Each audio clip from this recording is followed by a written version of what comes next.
المغضوب عليهم ولا الضالين. Assalamualaikum warahmatullahi wabarakatuh. Bismillahirrahmanirrahim.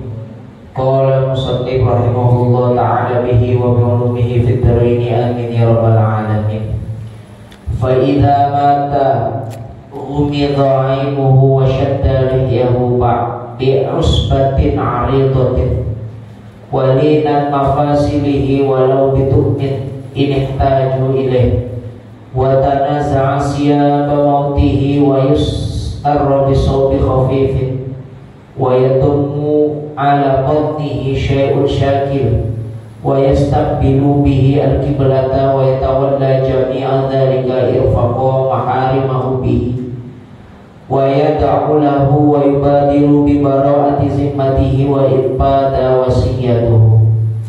Hadirin yang dirahmati Allah Subhanahu wa taala, pada kesempatan yang lalu dalam bab fikih jenazah kita sudah menjelaskan ada orang yang lagi sakatul maut.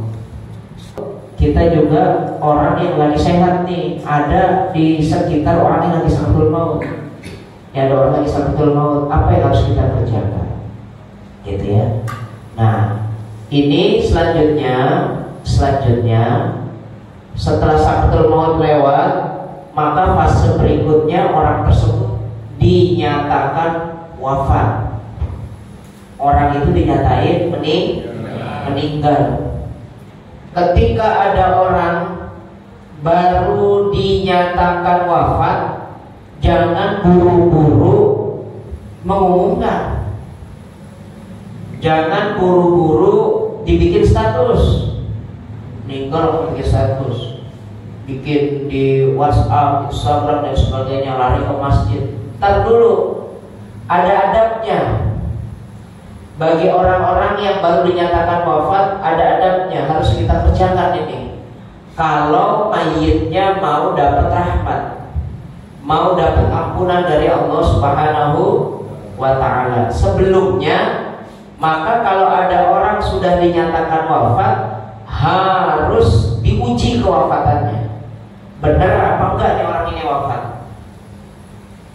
Saya nggak bicara medis ya, ini bicaranya agama. Kalau medis ntar mah itu urusan puskesmas. Ini ada orang yang bisa sakatul maut wafat, maka yang harus kita kerjakan itu apa? Ini harus kita tes. Benar gak nih orang wafat? Benar gak nih orang meninggal? Maka yang pertama, kalau mau tahu orang itu wafat atau belum, masukin kapas ke dalam hidungnya, dua-duanya. Kapas langsung dimasukin, ya. Kapasnya dimasukin ke hidung. Kalau kapasnya keluar berarti masih masih nafas. Cara Rasulullah begitu. Jadi memasukkan kapas ke dalam hidung, lubang hidung. Jika orang tersebut kapasnya keluar berarti masih hidup. Yang kedua, taruh mangkok, isiin air. Ini contohnya mangkok nih, ada airnya. Ya, ada mangkok, isiin air. Lalu mangkok yang berisi air itu letakkan di dalam perut, di atas perut. Ini cara Rasulullah ini, bukan cara kedokteran. Kalau masih bergerak berarti hidup. Jadi kalau nyawa Pak dicabut sama Allah ya, misalkan dari sini nggak ketara nih, nggak ada napas, di perut pasti ketahuan. Saya sering lihat sinetron orang belaga mati, emang sebenarnya nggak napas tapi perutnya apa nggak di situ, kalau mati beneran ya. Belaga mati. Kalau perut nggak bisa dibohongin, pasti bergerak. Kalau masih ada nyawanya. Sudah dinyatakan wafat, kasih kaca, cerminkan. Nih orang udah dinyatakan wafat nih, cerminin. Udah pernah belum kasih cermin sama mayit? Nah, saya kasih tahu, kalau mau tahu meninggalnya tuh pasti cermin. Nanti gimana kalau orang itu sudah benar-benar positif meninggal, yang asli dengan yang cermin beda? Percaya apa enggak? Coba kalau percaya kalau ada meninggal, siapa yang meninggal dulu aja tersecermin. Oh bagus dulu, kasih gitu.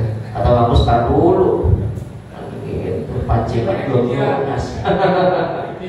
Itu dicerminin. Sebenarnya sih bukan berubah ya, karena memang orang yang sudah tidak ada ruh itu mukanya lain, gitu ya. Lalu nanti biasanya kan suka nafas tuh Pak.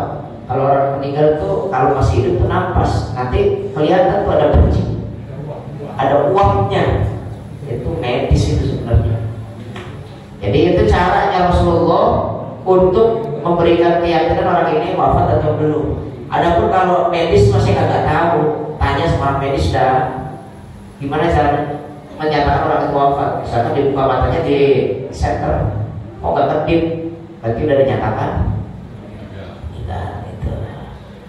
Nah, adapun apa yang harus kita lakukan, adab-adab apa yang harus kita lakukan, kita yang masih hidup kepada orang yang sudah wafat. Ini harus punya nih.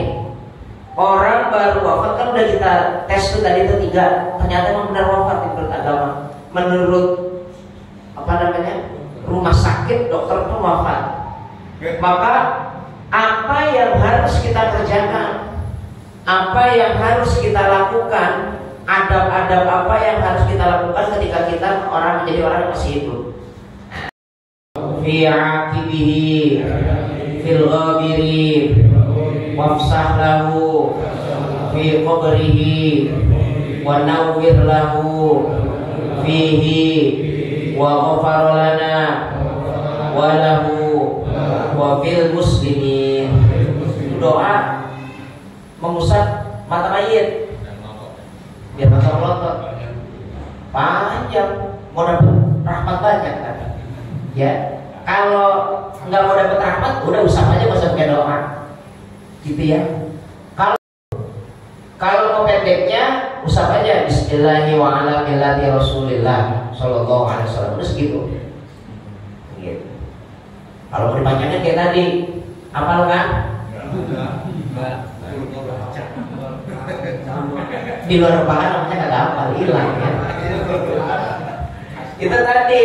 Matanya dipejamkan dengan cara diusap dari atas ke bawah, gitu ya, dari atas ke bawah, set, gitu. Jangan dari bawah ke atas, salah itu, ntar boleh dari atas ke bawah sambil baca doa. Ada satu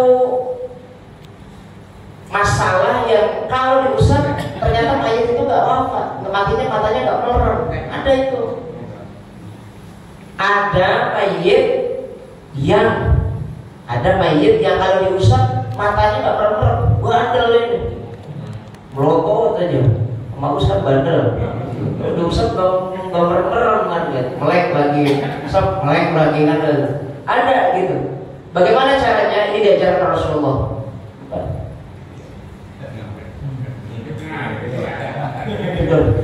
Tidur, asik ya. Ini mayit nih. Ya, dulu. Ini mayit. Ya. Enggak usah, ini kan cuma tes ini aja. Ini mayit diusap matanya enggak merem-merem. Maka ajaran Rasulullah SAW agar mayit ini matanya merem bagaimana? Maka ini jari ini sama jari ini tarik bersamaan. Jempol sama jempol tarik bersama. Caranya lihat begini dulu nih, ya. Nah di sini ini juga begini. Nah begini, sampai begini, tarik bersama. Nanti matanya tutup. Pasti itu. Jadi kalau mayit ini kita usap matanya, kok kagak merem-merem, maka jangan takut jadi amil. Udah tinggalin aja biar gak usah apa-apa. Jangan meremin, malah kabur kan gitu. Caranya bagaimana? Ini 1, 2, pegang dulu, tariknya merem. Nah, pasti merem. Ini karena nggak mati aja. Bagi orang-orang yang baru dinyatakan wafat, maka ikat rahang bawahnya agar mulutnya rapat. Rahangnya diikat, jangan sampai didiamin aja. Karena pasti kalau nggak diikat rahangnya pasti terbuka. Pinjam boleh ya? Sini pinjam boleh. Itu sarungnya. Sini. Jangan Pak Munarida. Akan wafat untuk orang tadi pertama matanya dipejamkan dengan jalan diusap dari atas ke bawah dengan baca doa Bismillahirrahmanirrahim sampai panjang tadi kan gitu. Jika nggak bisa dipejamkan dengan diusap maka tarik kakinya. Nah, selanjutnya ikat rahang bawah agar mulutnya rapat. Ini Pak yang saya lihat nih, yang saya lihat di sini orang ikatnya tuh begini Pak. Tuh, ikatnya di sini. Ya, salah ini. Salah, jangan biasanya jadi orang salah. Nah, ini di sini. Nah, ikatnya di atas. Nih, tapi jangan kencang, jangan ikat mati. Nah, udah ikat kencang aja. Sekiranya orang tersebut rapat gitu. Nah, segini. Kencang nggak Bang? Sama yuk kita ada kencang. Nah, itu dia segini lah kiranya ya, segini. Nah, segini. Maksudnya biar ini menyangga rahangnya terjaga. Ini kalau bisa kemajuan dikit gitu ya. Kan gini ya. Segini nih. Nah, begitu. Ya, baru ikat. Gitu ikat ke segini ya. Jangan ikatnya di bawah. Biasanya ikat biasanya ikatnya di bawah ini, di sini ikatnya. Itu dicengkir gitu semua. Saya ingat begitu semua. Ikatnya di atas, biar ada sunnah. Kamu enggak? Udah Bang. Matanya dipejamkan. Yang kedua diusap matanya maksudnya ya. Rahangnya diikat agar mulutnya rapat, biar jangan sampai mulutnya mangap. Kenapa? Karena rohnya sudah tajol semuanya. Nah, yang ketiga adabnya bagi orang yang baru saja dinyatakan wafat, kita nih kita ngurusin, kita keluarganya ada di rumah. Lepaskan persediaannya bagaimana? Nih saya ajarin. Ini ilmunya Rasulullah lagi. Ayo, Pak. Latihan. Nanti Bapak kan ngurusin juga kan? Kepalanya ke sana. Ini ada beberapa persendian, satu persendian besar, dua persendian kecil, gitu. Nah, gitu ya. Ini sendi, kepalanya sudah diikat, rahang bawahnya sudah diikat. Nah, maka selanjutnya lemaskan persendian. Ini persendian. Nih, Pak. Patahin. 1, 2, 3.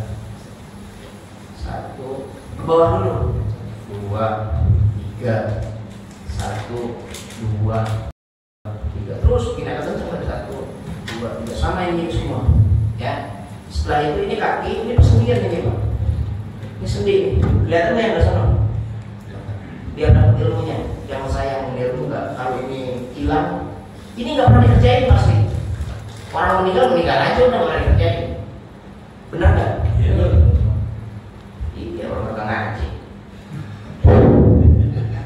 Katanya sakit Pak. Nih, ini persendian, putar.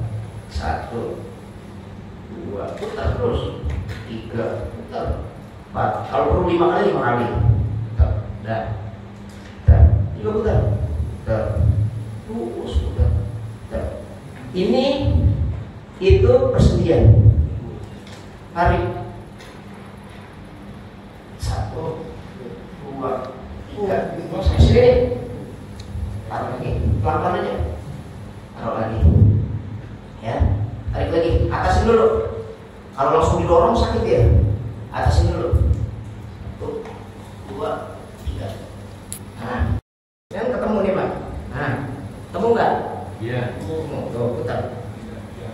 Itu nggak perlu diginiin. Terus gitu sampai lemas. Terus kanan dulu ya. Terus. Nah, ini turun, naik, turun, naik, terus begitu. Sama ini juga begitu. Sampai lemas ya. Nah, putar, lurus, patahin, lurus, patahin. Ini kan lurus, lurus, lurus, patahin. Nah, taruh lagi. Kepala nih, pegang dadanya. Masih dekat-dekat ini berarti hidup ini. Nih, dadanya. Tangan kiri, masukin ke bawah. Nah, segini, turun lagi. Nah, 1, 2, berarti itu ya. Oke, angkat 3. Nah, kalau palang bisa diputar. Nah, nanti ini bisa. Kalau memang kebutuhannya pakai minyak. Gitu. Kalau baru saja wafat, dilakukan seperti tadi tahapannya, nggak bakalan kencang, nggak bakalan keras gitu. Karena baru wafat kan. Maka perlunya kita belajar, ya. Perlunya kita belajar. Maksudnya perlu belajar itu biar kayak tadi, rumahnya kita perlakukan dengan baik, dilumaskan persugihannya. Jika terlanjur sudah kaku, boleh menggunakan minyak. Maka segera tuh. Ini mah kadang-kadang gedein nangis. Mak bapaknya nangis, mewek aja. Harusnya jangan begitu. Kerjakan sesuatu kan gitu. Kerjakan sesuatu yang memang sudah SOP-nya Rasulullah Shallallahu Alaihi Wasallam. Setelah dilemaskan, maka lepasin baju saat dia wafatnya. Tadi ketika wafat ada baju tuh, ya. Lepaskan bajunya, tapi ketika melepaskan jangan digunting.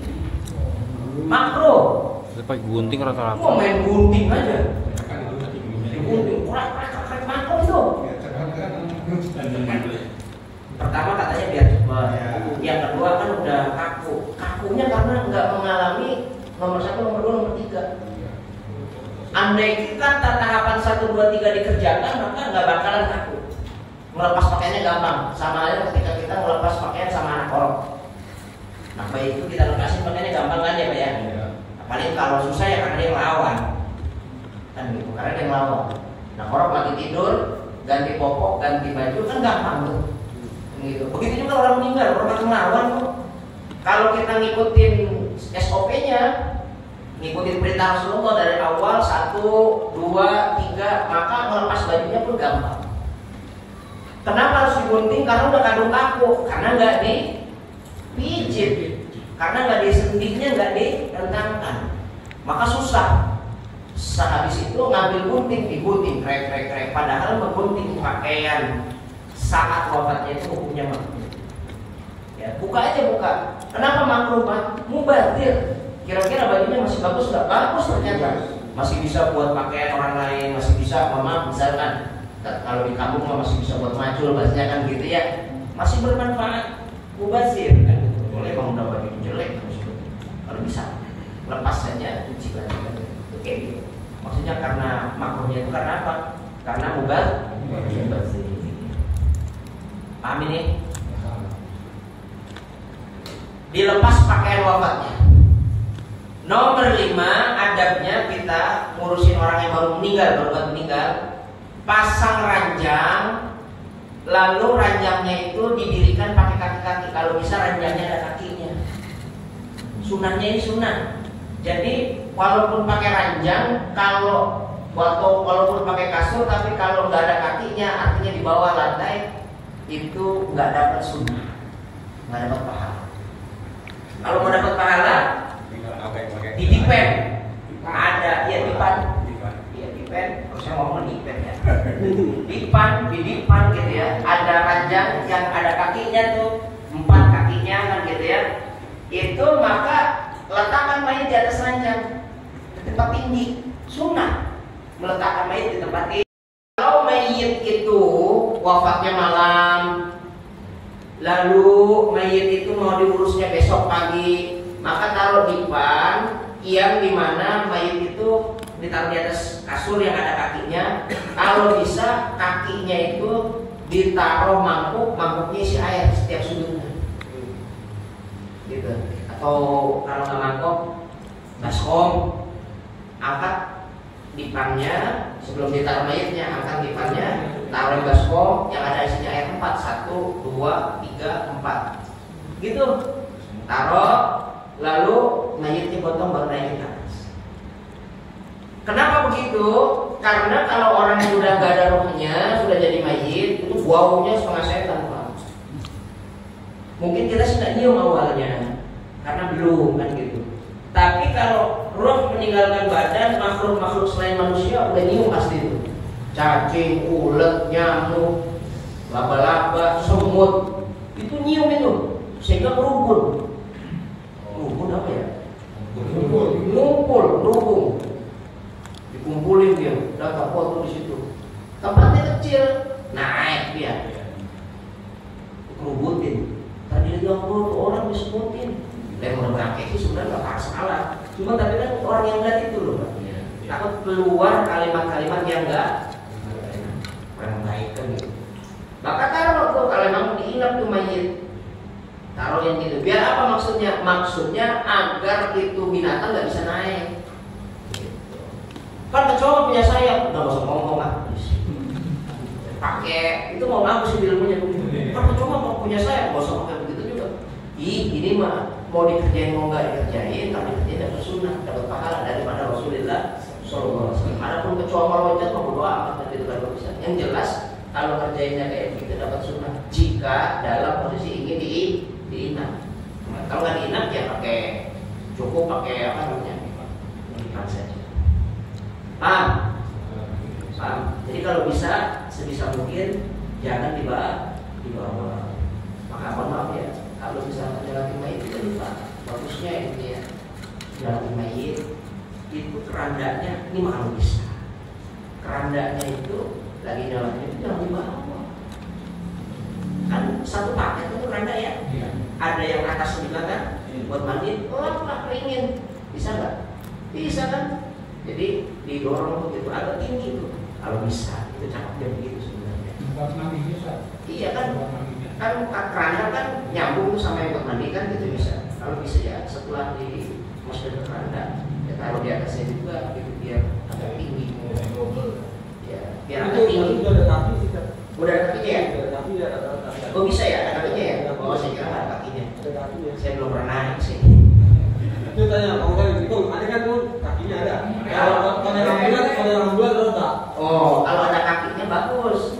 Pasang, nggak sampai dari pasang, nggak sampai ngegeser tuh di bawah. Kalau bisa agak tinggi sedikit gitu ya, karena agak tinggi sedikit maka bagus tuh. Bisa ya? Bisa. Ya agak tinggi bagus lah gitu ya, agak tinggi bagus. Maka itu lebih utama. Ya. Nomor 6, adab bagi orang-orang yang sedang mengerjakan atau ada orang-orang yang baru disebut kewafatannya, baru dinyatakan kewafatannya, maka nomor 6 itu pasang misbaroh. Misbaroh ini sejenis dupa, hio, apa lagi itu? Bubur, gaharu, menyan boleh. Jadi jangan salah paham ya Pak. Menyan itu jangan dianggap buat manggil saya. Jangan. Dulu Rasulullah bilang, ditanya Rasulullah sama sahabatnya, Rasulullah, ma'ud bikum fid dunia. Ya Rasulullah, hobimu di dunia itu apa? Kata Rasulullah, atib, pakai minyak wangi, pakai wewangian.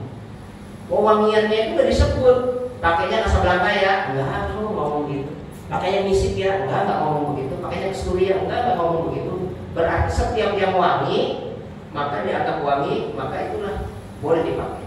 Maka datang ke Jawa, datang ke Sunda, yang disebut wangi itu ya menyan.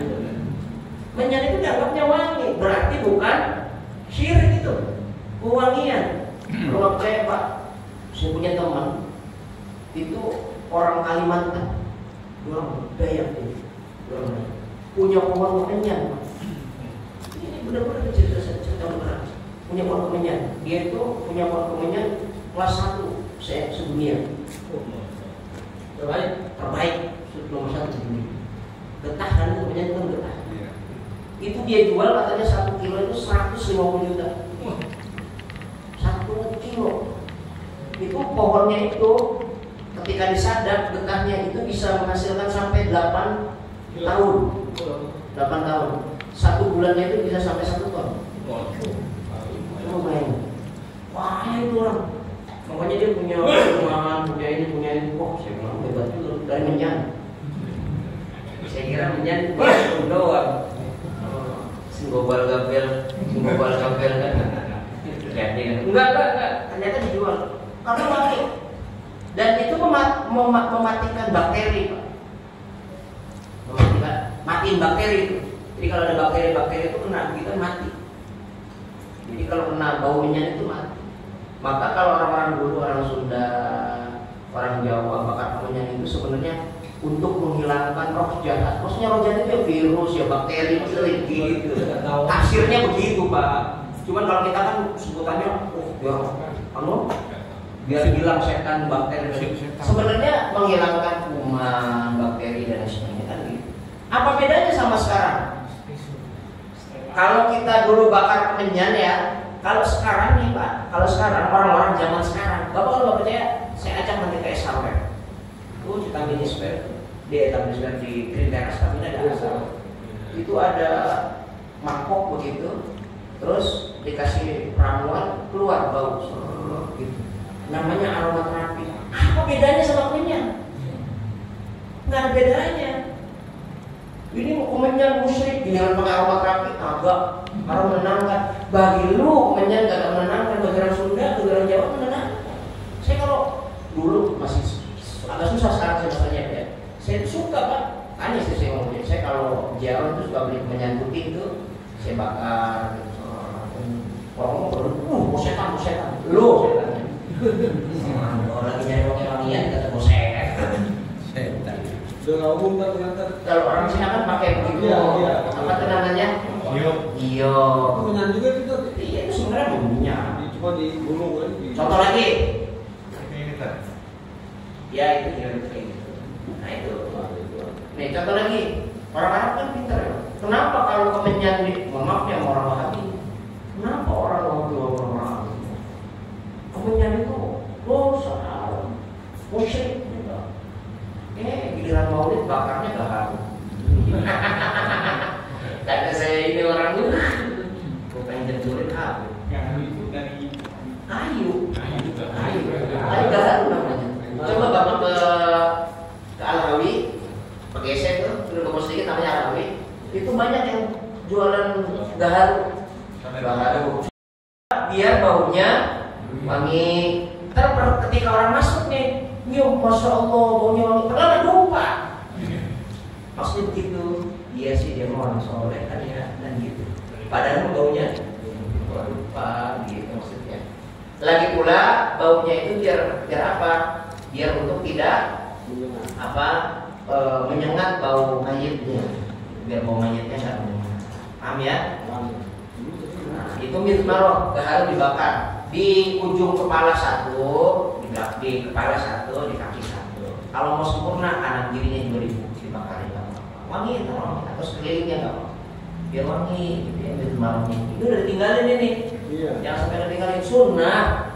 Pasang mizmaroh itu sunnah, pasang dupa itu sunnah. Gaharu kan bisa jadi musik karena kita pakainya apa? Buat sholat. Orang Cina maksudnya. Hio, dupa itu kan bisa jadi syirik. Kenapa? Karena dipakai buat sholat. Maya, goceng. Jual goceng, coba. Biar banyak yang dikit. Gitu ya, bener nggak? Tapi kalau dibakar untuk mendapatkan wanginya sesuai sabdanya Rasulullah, hobinya Rasulullah itu pakai wangi ya. Dan kan Rasulullah nggak ngomong wangiannya harus ini. Ditafsirkan sendiri aja yang namanya wangi itu apa kan gitu ya. Cuman wangi-wangian itu harus universal. Harus universal. Wangi itu kalau pakainya wangi itu harus universal. Maksudnya universal gini. Saya pakai wangi, terus dicium sama Pak Munadi, oh ya wangi ini sama Pak Edi wangi, iya ini wangi, sama Bang Salim ini wangi, ada beberapa orang yang wangi, nah itu pakai. Jangan menurut kita wangi, tapi menurut orang bikin puyeng. Pakai minyak senyong-nyong, baunya amprong gitu ya Pak. Datang si Romi, waduh katanya kok minyak wangi begini nih kan begitu. Jangan dipakai, gitu sih. Pernah saya kalau ngaji itu sama ibu itu ngokor loh, pakai minyaknya senyum pas masuk wah ini kacau. Bahkan minyak wangi itu yang universal, maksudnya yang menurut kita wangi, orang lain juga wangi. Contoh misalkan, Pak, mawar menurut saya wangi, menurut Bapak wangi nggak? Wangi. Anggrek menurut saya wangi, menurut Bapak wangi nggak? Wangi. Nah itu kayak gitu. Melati kan gitu ya. Melati wangi nggak? Wangi menurut saya. Bapak wangi. Ada minyak wangi namanya Kenzo, wangi menurut saya wangi. Menurut Bapak wangi nggak? Nah itu wangi namanya. Orang kan yang baunya amber seperti amber ya. Amber tadi menyengat gitu ya, bahasa Jawa. Nah yang menyengat itu yang bahaya itu. Yang menyengat itu nggak boleh. Bakarin bismaro, kasih bismaro. Sunnah ini sunnah. Ini udah hampir nggak ada, udah hampir nggak dipakai. Padahal ada rahmat dari Allah pakai. Beli makanya Pak. Bismaro itu cuma 20.000, paling 30.000. Persiapan di rumah kalau ada orang yang wafat dan sebagainya. Yang nomor 7 adabnya, mayit dibaringkan di ranjang. Posisinya kepalanya di timur. Kakinya di barat. Paham ya? Kepalanya di timur, kakinya di barat. Sanggah sedikit pundaknya atau ininya apa nih? Punggungnya pakai bantal biar agak tinggi, jadi nggak lurus ke atas tapi dia agak seperti ini kayak posisi orang sholat lagi tidur. Coba Pak situ, abang, ayo. Nah taruh di tengkuknya, di kepala kayak pakai bantal. Nah tuh, bantal, bantal orang dibanding sisi toh. Nah gitu. Ini kan bantalnya kan kecil, kan bantalnya agak gede biar dia agak dongak sedikit. Nah biar agak begitu. Coba angkat dikit aja orangnya. Nah gitu. Nah biar begitu tuh. Gitu ya, biar kayak gitu. Biar seperti pada posisi orang mau sholat dalam kondisi sakit. Kayak gitu. Ya. Boleh kepalanya di selatan, di utara, kakinya di selatan. Boleh. Pindah berarti. Kepalanya di selatan, kakinya di utara. Nah, miringin sedikit. Nah, cuman ganjelnya bukan di situ toh, ganjelnya di belah sono. Nah, iya gitu. Nah gitu, kan gede itu bantal. Nah gitu miringnya. Nah gitu, tapi terlalu miring kasihan tak nyungsep ya. Nah gitu agak miring. Maksudnya apa? Biar mukanya menghadap. Tapi kalau mau lebih utama, kepalanya di timur, kakinya di bawah. Itu lebih utama. Jangan bilang kagak bisa, harus cari tempat yang bisa. Paham gak nih? Ya, balik. Paham ya? Selanjutnya, mayit ditutup dengan kain. Mayitnya kan udah dibuka tuh semuanya. Mayit ditutup dengan kain dari mulai wajah sampai kaki. Jadi kainnya itu harus melebihi dari mulai wajah sampai kaki. Jadi lebihan dikit dari mulai kepala sampai kaki. Tetap harus tertutup. Ya. Paham nggak? Mayit ditutup dengan kain dari wajah sampai ke kaki. Adapun dalam ajaran agama tidak disebutkan warnanya, mau putih, mau batik, mau biru, atau mungkin dia senangnya dulu masih hidupnya pink. Pink nggak apa-apa. Kalau mati kan warnanya pink ya boleh nggak ada masalah. Karena dalam Islam nggak disebut warnanya, tapi yang disebut kainnya. Mayit ditutup dengan kain dari wajah sampai ke kaki. Posisi tangan disedekapin. Sedekapnya ini nanti juga posisinya untuk untuk ngafanin. Sedekapnya sudah jalannya Rasulullah nih Pak. Kalau di luar ini berarti bukan ajaran Rasulullah, berarti tidak ada sunnah. Sedekap yang pertama, nih yang pertama, tangan kanan di bawah, tangan kiri di atas. Tuh sedekapnya. Nanti ketika Bapak mayit nanti di apa namanya? Di kafanin begini. Jangan kiri di bawah, kanan di atas. Balik dah lo. Udah ngaku aja udah yang dulu mah udah dulu. Ya sekarang jangan sampai salah. Tangan kanan di bawah, tangan kiri di atas. Berbalik dengan orang sholat. Nanti saya jelasin kenapa. Yang kedua, sedekahnya yang lebih utama nih, paling banyak ganjarannya nih sedekahnya. Tangan kirinya di dada, sedekah tangan kanannya lurusin. Contoh.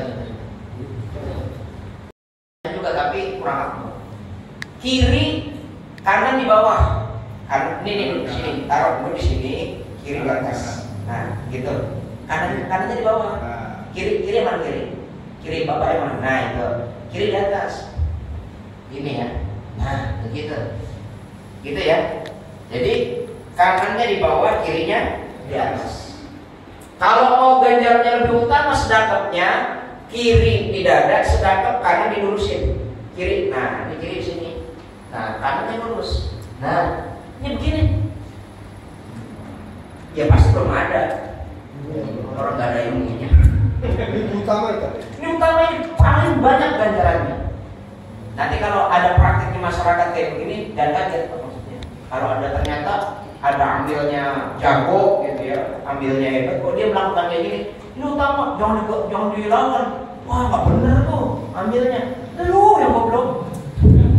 Mohon maaf nih, kadang-kadang kita kebodohan kita nyalain orang. Padahal yang disalahkan ilmunya tinggi. Nah, kita tahu. Nih, yang top nih. Nah, sedekah yang ketiga, tangannya kanan sama kiri lurusin aja, nggak usah disedekahin. Berarti ini dibungkus sama kata? Iya, nanti dibicarakan juga begini. Kanan sama kiri lurus. Itu tangan, terus nah. Jadi nggak disedekahin. Bapak mau tahu kenapa begitu? Ini kita lihat ya. Ini saya uji. Coba kalau sedekahnya kayak orang sholat. Sedekah sholat gimana? Kiri di bawah, kanan di atas. Nanti kan ini mayat, bantu saya. Ini kan nanti mayat ini kan ditaruh di lubang lahat, harus menghadap kiblat. Coba hadapin ke arah kiblat. Miringin kiblat. Nah, nih, ini udah meninggal Pak, nggak ada rohnya. Kalau masih hidup, Pak dia masih bisa nyangga. Kalau begini, nanti tangannya jatuh nggak? Tangan jatuh, karena udah nggak ada rohnya. Coba saya balik, ulangi. Minggir dulu. Pindah sekarang. Kanan di bawah, kiri di atas. Nah, piringin. Miring. Jatuh kagak? Bener jatuh nggak? Kenapa nggak jatuh? Yang ini kegejet, yang ini di atas. Nggak jatuh. Itu maksudnya buat dikubur nanti begitu. Nah, yang lebih utama gimana? Kiri di atas. Tangan di bawah, kan gitu. Miringin. Enak banget. Enak banget, gak usah pakai diputar-putar lagi ke mayit. Paham gak nih? Jadi jangan sembarangan ini ntar. Apa yang kita kerjakan saat dikafani, disolatin itu berhubungan dengan nanti waktu dikubur. Coba andai kata tadi ya, tangannya kiri di bawah, kanan di atas, maka nanti jatuh meninggal ya. Coba ulangi, kanan di atas, sujud yang sholat. Nah ini kan kalau miring, ini kan dia bisa nahan ya, karena masih hidup. Kalau udah meninggal mah jebret jatuh. Begini tuh makruh Pak. Paham ya? Ini mau biar kagak itu diikat aja. Nggak usah diikat. Ini ngapain diikat? Kalau kita tahu caranya mah. Paham nggak kan? Kalau kita tahu caranya ngapain diikat? Ini kan diikat deh, biar sudah pindahin tangannya on. Nah, itu pindahin sama tangannya. Pindahin tangannya. Nah, jatuh kagak? Enggak kan? Iya, udah. Ya.